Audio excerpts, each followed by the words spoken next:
Congratulations. Look at this. Number Oh, one. isn't that great? It's stunning. I am so happy. I mean, it was totally unexpected. I didn't realize it would reach so many people. And I love also, just before we even talk about the actual music on it, but the Mhm. visuals, this was all your idea, wasn't it? Yeah, I love art directing. And it took as long to art direct the package as making the record, mixing and so forth. I'm also delighted to see you fully dressed because I've read so many interviews of late with you saying that you don't get dressed for three. I had to dress up today. This jacket's a little small too.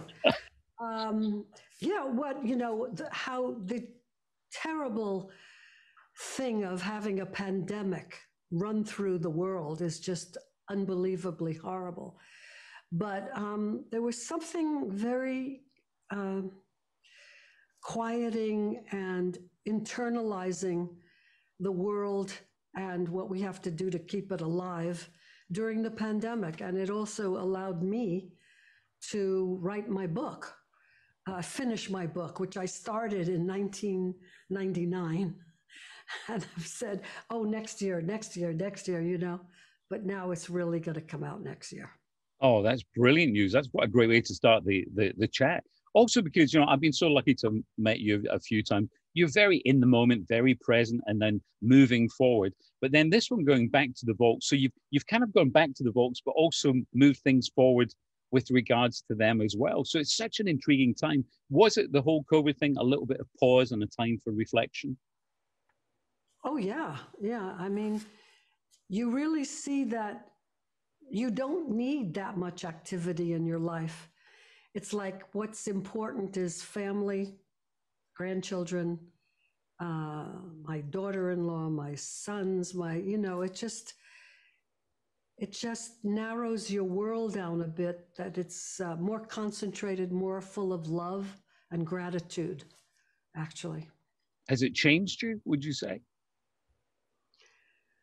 I'm not sure. I'm outside of myself enough to say whether it's changed me, but I sure liked it. Yeah. I mean, working on the record with my engineer on FaceTime on an iPad,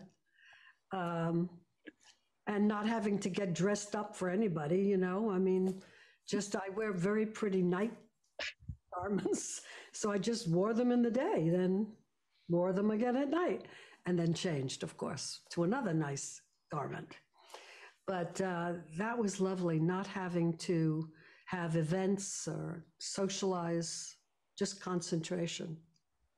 Are you one of those people who, from a singing point of view, you get up in the morning and immediately you go, oh, it's still there, the voice is there? Unfortunately, I'm the opposite of that kind of person. I don't ever work my voice. It's terrible. I remember being very hoarse because I was building my barn, my American barn, elegant barn, for 5 years. And so I had to yell over jackhammers and, my voice became very hoarse. I had to really not try to speak or yell so much. On this album, you just sound incredible. Your voice, I mean, I always think that the best description of your voice is it soars. It just always soars. And what is so beautiful in this is there really is something for everyone. And of course, the duets as well are just sensational. It was a good mixture, wasn't it? Actually, yeah. The first song, Be Aware, which seems very relevant today, was because Burt Bacharach asked me to be on his TV special.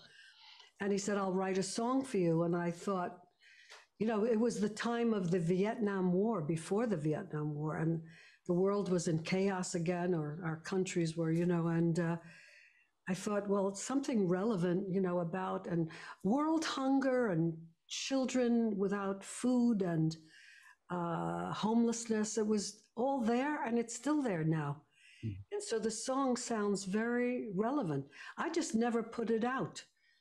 It was a one-take thing, just to test the orchestration.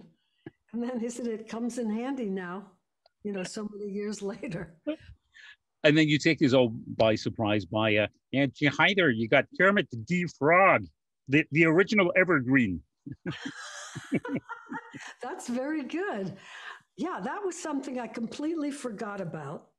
And my A&R man said, you know, you recorded that song way back and I said, I don't even remember recording it. It was so long ago. I recorded it because my son loved the Muppet movie.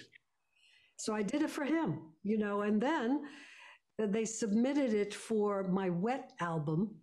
But the Wet album had a kind of sexual connotation to it. It was romantic and so forth. Kermit the Frog was, you know, he was too young to be on that album. So even though my A&R man, Jay, said, you know, he's ageless and evergreen. And so I thought, yeah, this is a perfect time for this to appear on this album. And there are so many songs that it does seem perfect. You know, I'd Want It to Be You with Willie Nelson. It really gets me very emotional when I hear that. Really? Yeah. Oh, that's so nice. Well, because I was happy to sing with him, and he said he was happy to sing with me. And so somehow we made it happen, even though he was on the road and I was doing other things, and put our vocals together, and it made this record. So, no, I love Willie, and I met him with Chris Christopherson during A Star Is Born in 1976. We kind of hung out, you know, country music folk. And I love the sounds, the different sounds of our voices, you know, sort of goes together in the weird way. Oh, it's beautiful. You're always very giving. I always think in duets as well, because in the nicest possible way, you could sing everyone else off the park, as we'd say in Scotland. But you know, you're so giving. Oh, Scotland! You know what? One of our favorite shows is what is it called again? The Outlander. Outlander. Thank you. Yeah. Yeah, it's fabulous. God. Have you got a crush on Sam Heughan? Is this an exclusive? No, it's a little too young for me. But no, she's so gorgeous and such good acting. And I went to Scotland. You know, my husband and I went to Scotland. We visited Jason's old nanny. Oh, nice. For us for a long time, and we loved her. So that's who we visited. We just love the country. So we have to go back there again. Good. In terms of staying with things British as well, with duets, you know, it would be lovely as well to hear you duet with, you know, I'm thinking of people like Ed Sheeran or Adele. Is that part of the possible future? Yeah, it is actually. I'd love to sing with some of the best women around and the best guys, you know. I've sung with John Mayer, and he's such a great guitarist and a great singer, and he has a good album out too. And he posted something on Instagram wearing my one of my items, my merchandising items from the record on his throat. So no, he's a doll. I loved doing those duets with people. Excuse me, I have to take a spot of tea. Oh, marvelous! That's the way. Carry on, pip pip. That's the way. I wonder as well, because I mean, again, the phenomenal achievements over the years.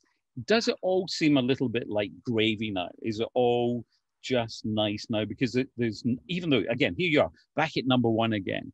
Is there a feeling of just you can relax and enjoy it all? Oh yeah, I'm enjoying life. I think more than I ever have. Having my little granddaughters and my family, you know, around me is just wonderful, and a new appreciation of what I did do earlier on. I think I'm less critical now. Oh, interesting. Yeah, sorry, my eyes are tearing from the cough. Yeah, it's just a feeling of joy, and yet very much, there's also the sadness of not listening to warnings about climate change, you know. The first big grant I ever gave was in 1989 to the Environmental Defense Fund, supporting a fantastic climate scientist named Michael Oppenheimer. Then it was called global warming. It seemed far away, but from reading stuff about, you know, climate change early on, I got scared. And so that's why I did that. But it's happening now. People have to pay attention. Plant trees in your backyard. give us back oxygen, you know, and there's such wonderful things to take in the carbon dioxide and give us life, oxygen. Mm. Stop cutting the forests. Get your vaccinations too. Can we tell people that? Please? Absolutely. You can tell us whatever you want, Barbara. No, I'm so upset with people in this country who are anti-vaxxers. And what's the point of that? Children are dying now. Children are in hospitals. And how come you say in hospital? I remember Babs, who was from Scotland. She said, "Oh yes, I went in. You know, I went to hospital." You like left out the in. All right. I went to the hospital. I went to the hospital. Yeah, I went to the hospital. Yeah, we You maybe know, say that. Yeah. Oh, actually, talking of Britain, I always think it's interesting as well because I love that you are so vocal, and we read your Twitter feed, and you're always out there. But it is interesting when you think of way going back to when you made Yentl and you were in Britain, and that was when you were very vocal, and it was kind of early girl power. But we kind of, I think you said we liked it because we had the Queen, we had Margaret Thatcher, we were used to strong women. that's right. That's right. I realized, why were they so nice to me? Why were they so lovely? I was the first time director. But they just, again, you know, your people in Britain are used to powerful women. So I was just another newcomer coming along. And Peter McDonald, by the way, was my great camera operator, you know, and still today, we communicate with each other every Christmas and so forth. I just loved him, and he was so helpful to Yentl. So I had a wonderful time making that in that country. I mean, and then I came back to the United States, and oh my God, there was this boys' club, really, which I was not prepared for because I was spoiled by England, you know? And I write about that a lot in my book. Now, I want to know, this is just between you and me, do you talk about Prince Charles in the book? Because just a couple of months ago, he talked about the effect that you had on him. I thought there was a little glint, a little glimmer.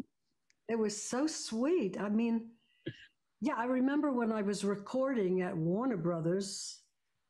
I can't remember the song I was singing, but I was drinking tea and he asked to meet me. So we came to the recording studio and I offered him a sip of tea, which was milk. I thought they didn't have to test me for poison or something. No.